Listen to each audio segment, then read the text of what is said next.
My name is Evelyn, and for as long as I can remember, it has always been just the two of us, my father and me. Our home is quiet, too quiet sometimes. The kind of silence that settles deep in the walls, in the spaces between old furniture, in the places where laughter used to echo when my mother was still with us. She was the heart of our house, and when she died, the warmth of our family seemed to disappear with her. I was 9, too young to understand what it meant to lose a mother, too young to grasp the weight of grief that settled over my father's shoulders, dimming the light in his eyes. I just knew that after that day, everything changed. Dad did his best. He wasn't perfect, but he tried. He was a man who had always been practical, structured, a provider. He worked long hours, made sure I had everything I needed. But there was always a certain distance between us, an invisible wall built from unspoken words and the heavy presence of loss. He raised me the only way he knew how, with rules, discipline, and an overwhelming sense of protection that bordered on suffocation. And now, at 28, I find myself still living in the same house, with the same man, under the same quiet sky. I wish I could say it was by choice, but the truth is, my personal life never had the space to take root, never had the chance to stretch beyond the boundaries of my father's watchful presence. He never liked the men I brought home, never approved of the ones who showed interest in me. At first, I thought it was just normal fatherly concern. But as the years passed, his disapproval turned into something else, something deeper, something harder to ignore. There were always excuses. He doesn't seem reliable. He won't treat you the way you deserve. I just don't trust his intentions. Every man who got too close found himself subtly pushed away. Sometimes it was direct, stern conversations, disapproving glances. Other times, it was the weight of my father's presence alone, an unspoken warning that I was his to protect, his to keep safe. It was never a demand, never a clear no, just an ever-present shadow that stretched over my life, dimming my chances of something more. And so I stayed. I told myself it was easier this way, that maybe I just wasn't meant for love. Maybe my father needed me, and in some ways I needed him too. But lately, something has begun to shift. It started with the way he looks at me when I come home late from work, his eyes dark with something unreadable. It's in the way his fingers brush against mine when we pass each other in the hallway, lingering just a moment too long. It's in the way he never asks if I want to start a family of my own. He never speaks about it, but I can feel it, an unspoken claim, a silent understanding that I belong here. With him. I don't know when I started noticing. Maybe it was always there, buried beneath years of routine, disguised as fatherly devotion. Maybe I was too young to see it before, too naive to question it. But now, I feel it in every room, in every shared glance, in every moment of silence that stretches just a little too long. I love my father. He is the only family I have left. But lately, I've been wondering if love is supposed to feel this heavy, and if I will ever find the courage to leave. It was on a rainy evening that my father suggested the trip. I had just come home from work, exhausted from a long day, when I saw him standing in the doorway of the kitchen, waiting. There was something different about the way he looked at me, softer, expectant. "I thought we could take a trip," he said, his voice calm but carrying an undertone of finality, as if he had already decided for both of us. I hesitated. A trip? A short one. Just the two of us. I already booked everything. He placed a train ticket on the counter. A private compartment. A journey through the countryside, where the trees stretched endlessly, where time seemed to slow down. I should have refused, but I didn't. Maybe it was because I wanted to see the world beyond the small routine of my life. Or maybe it was because I couldn't say no to him. We left 2 days later. The train station was quiet in the early morning mist, the kind of stillness that made the world feel untouched. I followed my father through the platform, my suitcase rolling behind me, the wheels clicking against the damp concrete. He had chosen a private compartment, an entire space just for the two of us. It was elegant, old-fashioned, the kind of place that reminded me of stories from another era. Velvet seats, dark wooden walls, a small table near the window. "Comfortable?" he asked as he placed his bag down, settling into his seat across from me. I nodded, running my fingers over the smooth fabric of the seat. The train gave a soft jolt, then slowly began to move, the station slipping away behind us. For a while, we sat in silence. My father leaned back, watching me, his gaze unreadable. "I can't remember the last time we traveled together," he finally said, his voice low and thoughtful. "Not since I was little," I admitted. "Before Mom." I trailed off, not sure why the words felt so heavy in my throat. His expression didn't change. "Yes, before." I turned my gaze to the window, watching as the city faded, replaced by open fields and endless sky. It was beautiful, in a quiet, haunting way. After a while, my father stood up, removing his coat and hanging it neatly by the door. "You look lovely today," he said, his voice casual but firm. I blinked, caught off guard. "What?" He gestured toward me, a slow smile tugging at the corner of his lips. "I don't tell you that enough. You've grown into such a beautiful woman." I swallowed. It wasn't that my father had never complimented me before, but something about the way he said it now felt different. The words lingered in the air between us, heavier than they should have been. "Thank you," I murmured, unsure of what else to say. He watched me for a moment longer, his eyes dark with something I couldn't quite place. Then, as if sensing my discomfort, he reached for the small bag beside him and pulled out a bottle of wine. "I brought something special for the trip," he said, his tone light again. "I thought we could enjoy it together." He poured us each a glass, the deep red liquid swirling in the dim light of the compartment. I hesitated before taking mine, feeling the weight of his gaze as I lifted the glass to my lips. "To us," he said, his voice softer now. "To family." I clinked my glass against his, forcing a small smile. "To family." The train rocked gently as we drank, the rhythm of the wheels against the tracks filling the silence. Outside, the sky had begun to darken, the first hints of twilight creeping over the landscape. I felt warm from the wine, from the way the evening seemed to close in around us. My father was still watching me, his gaze never wavering, his presence impossibly heavy in the small space of the compartment. "You remind me of her," he murmured after a while, his fingers tracing the rim of his glass. I stiffened. "Of Mom." "Yes." He exhaled slowly, his eyes dark and unreadable. "So much like her." A strange chill ran down my spine. I looked at him then, really looked at him. The way he was leaning back, relaxed yet focused. The way his fingers tapped against the armrest, slow and thoughtful. The way his lips curled ever so slightly, as if he were remembering something he wouldn't say aloud. "Dad," I started, my voice barely above a whisper. But he only smiled, reaching out to brush a strand of hair from my face. "You're perfect," he said softly. And suddenly, I realized that this trip was not just a trip. It was something else entirely. The train swayed gently as it moved, the rhythmic clatter of the wheels against the tracks filling the quiet space between us. My glass of wine sat untouched on the small table near the window, but my father had taken slow sips of his, the deep red liquid swirling each time he lifted it.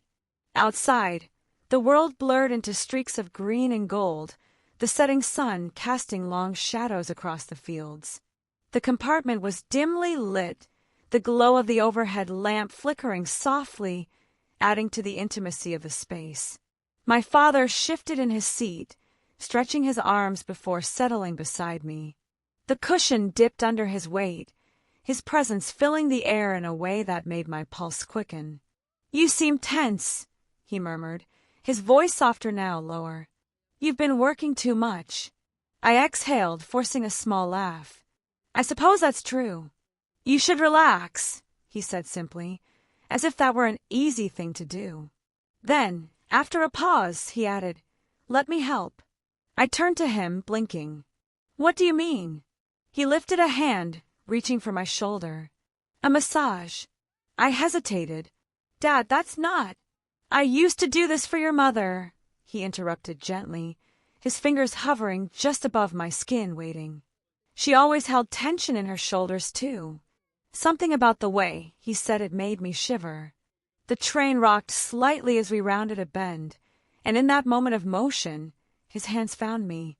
His fingers pressed lightly at first, kneading gently into the fabric of my blouse. I sat stiffly, unsure of how to react, unsure if I should protest, but the warmth of his touch spread quickly, dissolving some of the tension I hadn't even realized I was holding. "There," he murmured, his breath close to my ear. "You're always so tense." I swallowed hard, staring straight ahead, watching our reflections in the darkened window. We looked strange, two figures in the dim light, too close, too quiet.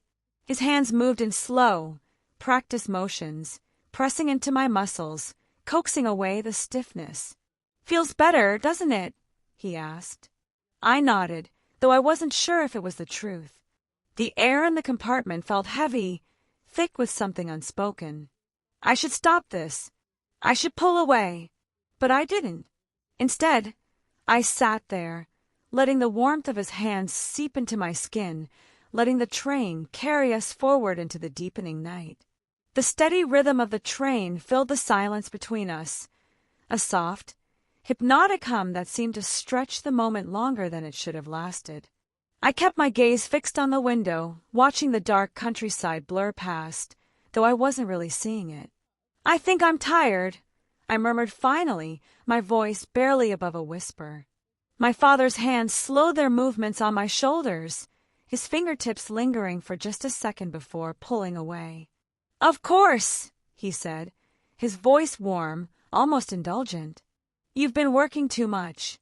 You never take time to rest."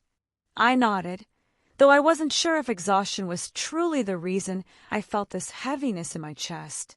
"You should stretch out a little," he continued, shifting beside me. "Here, put your legs up. It'll help." I hesitated, unsure. But before I could think of a response, he patted the seat beside him. "Trust me," he added, his tone light but firm. "You'll feel better." Something in his voice made it hard to refuse. I shifted, pulling my legs up onto the seat, stretching them out carefully. The movement felt unnatural at first, too intimate, too strange, but I told myself it was just a moment of comfort, nothing more. The train swayed gently as my father reached for my legs, his hands warm as they found my calves. He started slow, pressing his thumbs into the tense muscles, kneading carefully. "You hold a lot of tension here," he noted. I swallowed hard. "I guess so." His hands moved with practiced ease, slow and deliberate, traveling from my ankles to my calves, his fingertips working into the muscles, as though he had done this 1,000 times before. I tried to focus on the sensation, on the way my body felt lighter beneath his touch, but there was something else, something beneath the surface that I didn't want to name. He was quiet as he worked, his breathing even, his touch firm but careful. It was just a massage, just a moment between father and daughter. And yet, the weight of it settled deep in my chest, making it hard to breathe. I wanted to speak, to say something that would break the silence, but the words wouldn't come. Instead, I let the train carry us forward into the night, into something unknown, something I wasn't sure I was ready to face. The hum of the train soothed me, rocking me gently into a haze between wakefulness and sleep. My father's hands had long since left my legs, but the warmth of his touch lingered in my skin, an imprint I couldn't quite shake.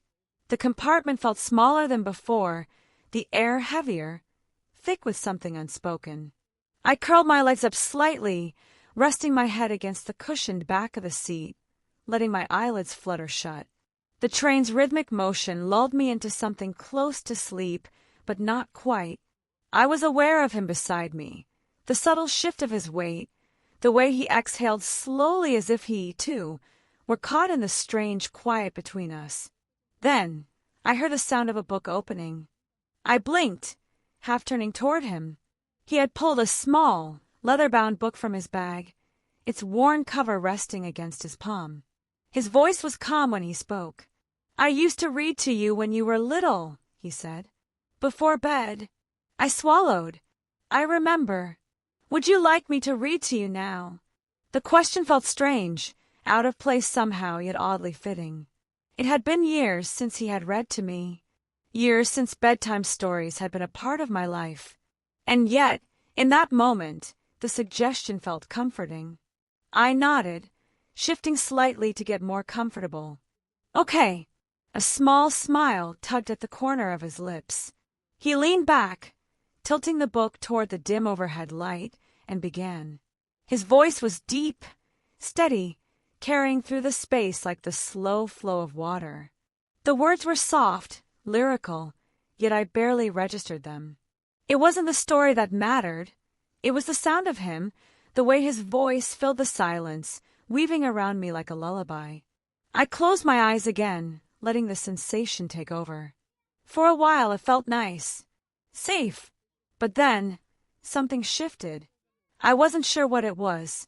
Maybe the way his voice softened at certain passages, the way his fingers tapped idly against the edge of the book, as if he were lost in the moment, too. Maybe it was the warmth of his presence beside me, closer than before, the space between us shrinking with every slow breath. I didn't move. I didn't open my eyes. But I felt it. A closeness, a weight in the air. The train rocked gently, the world outside a blur of darkness. For the first time in my life, I realized something. I had never really known distance from him. I had never stepped away, never claimed space of my own. And now, in this small train compartment, in this intimate, enclosed world, I wasn't sure if I knew how. His voice continued, steady and low, reading me into a restless sleep. And somewhere, deep inside me, something stirred. I shifted slightly, feeling the way the seat cushion molded beneath me, how the air in the compartment felt heavier than before. My father's voice slowed, softened, and I could feel the weight of his gaze lingering on me between words. "You're falling asleep," he murmured. I opened my eyes halfway, meeting his. His face was close, not too close, but enough that I could see the way the dim light caught the faint lines around his eyes, the way he studied me with something unreadable. I swallowed, maybe just a little. A small smile tugged at the corner of his lips. Then rest. I hesitated, but eventually leaned my head back against the seat, allowing my eyes to close again.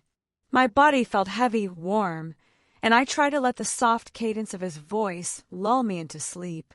But I wasn't sleeping. Not really. I was aware of everything.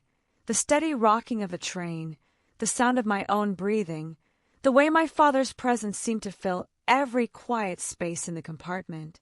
I told myself this was normal, that there was nothing strange about this, that it was just the two of us, as it had always been.